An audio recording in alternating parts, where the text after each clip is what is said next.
Hello students, in this video we will start class 9 chapter 11 surface area and volume. तो basically इस chapter में हम 3 shapes का surface area और volume discuss करेंगे, कोन, स्फीयर, हेमिस्फीयर.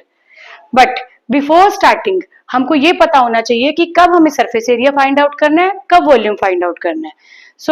जब हम किसी चीज की कैपेसिटी की बात करते हैं कि जैसे एक फुटबॉल में कितनी एयर है, एक कोन में कितनी आइसक्रीम आ सकती है, एक बकेट में कितना पानी आ सकता है, तो हम इसकी कैपेसिटी की बात करते हैं. तो वहां हम क्या फाइंड आउट करेंगे, वॉल्यूम. बट अब मैं कहूं कि मेरे पास एक सिलेंड्रिकल कंटेनर है, मुझे उसके सरफेस को पेंट करना है. जब मैं सरफेस की बात कर रही हूँ, पेंटिंग की बात कर रही हूँ, तो मैं सरफेस एरिया फाइंड आउट करूंगी. तो स्टार्ट करते हैं कोन से. कोन की शेप क्या होती है, जैसे हमारी बर्थडे कैप, आइसक्रीम कोन, ये सब कोन की शेप है. अब कोन में क्या होता है, एक ऊपर का राउंड सरफेस है, इसको हम कर्व सरफेस बोलते हैं, और एक नीचे सर्कल है, फ्लैट सर्कल. ठीक है, तो इसके 2 सरफेस है और इसकी ये हाइट है, ये रेडियस है, और ये जो ये वाली है स्लांटिंग, इसको बोलते हैं slant height. L R H, इनमें एक रिलेशन होता है, L square is equal to R square plus H square. ठीक है.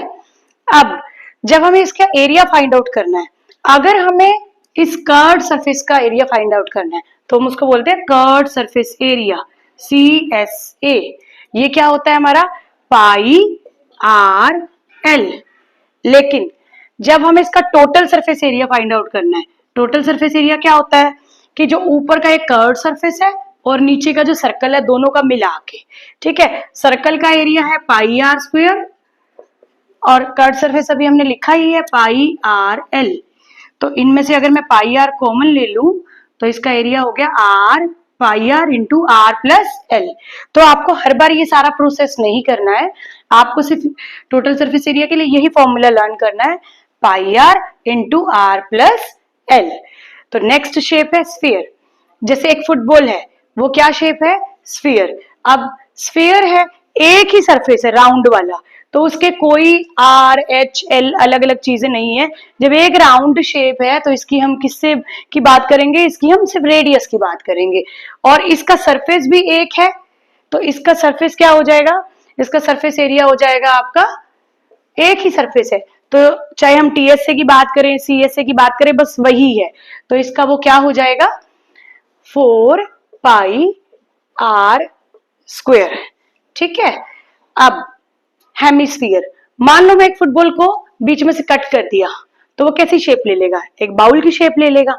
अब ये तो इसका आधा गोले वाला पार्ट हो गया और ऊपर इसका एक क्या हो गया, एक सर्कल निकल के आ जाएगा. ठीक है, तो इसके 2 सरफेस हो गए, तो इसका कर्व्ड सरफेस एरिया अलग होगा, टोटल सरफेस एरिया अलग होगा. जैसे अगर मैंने इसका सिर्फ इस गोले वाले पार्ट का एरिया फाइंड आउट करना है, तो मैं इसको बोलूंगी CSA, कर्व्ड सरफेस एरिया.